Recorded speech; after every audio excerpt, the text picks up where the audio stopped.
Hello, everyone. It's Mr. Mungo Bay reporting. Now we open up with discussion 2. I titled this discussion Failed Imagination. First, I want to say, valid or hers to everyone. All must serve. Vala Magulis. All must die. Now, welcome to the Mastery Discussions, made by Mastery. Today, I'm going to speak with you about something I call failed imagination. By the end of this discussion, I want you to understand 2 important truths. First, that imagination is not only the ability to envision opportunity, but also the ability to foresee consequences. Second, that a disciplined imagination prepares us for life before life arrives. Now, the core lesson I want to share with you is failed imagination is the inability to foresee consequences. You see, when most people think about imagination, they think about dreams, goals, inventions, and success, pretty much. Those are certainly expressions of imagination, but they are not its only purpose. I have come to believe that imagination is also the mind's ability to travel ahead of the body. It allows us to mentally experience tomorrow while we are still standing in today. You see, every decision we make opens a new path, and every path leads to a destination. The quality of our imagination often determines whether we recognize that destination before we arrive there. This is where failed imagination begins.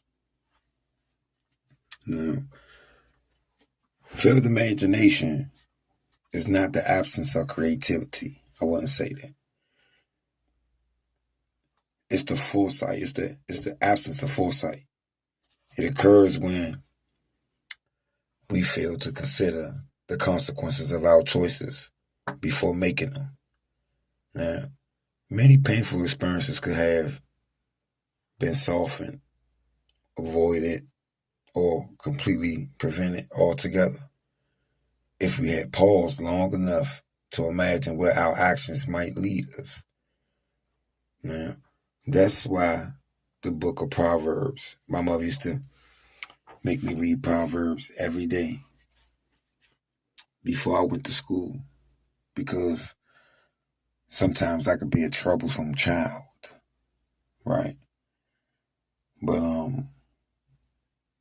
back to what I was saying, the book of Proverbs tell us to ponder the path of our feet before we walk. My father used to say to me, ponder thy ways so that all thy footsteps be established. As a child, when I heard those words, they didn't really hit home. But as an adult, I finally began to understand what he was saying to me. You see, wisdom often begins when imagination looks beyond the moment and considers the destination. Foreseeing where you want to go and where you want to be, instead of letting life just put you where it wants to put you. Now, second thing I want to touch on is imagination is preparation. Now, understanding that imagination, the use of disciplined imagination anyway, can be a form of preparation. You see, a disciplined imagination does more than create possibilities. It prepares us to meet them. It prepares us for opportunity before opportunity appears. It prepares us for responsibility before responsibility is entrusted to us. It prepares us for adversity before adversity knocks at our door. It even prepares us to recognize temptation before temptation disguises itself as opportunity. When imagination is guided by wisdom, preparation becomes a way of life, become a way to live. The scriptures remind us, excuse me, the scriptures remind us that imagination is powerful enough to build or destroy. In Genesis, we are shown that imagination can become corrupted when it is left undisciplined and continually directed towards destructive thoughts.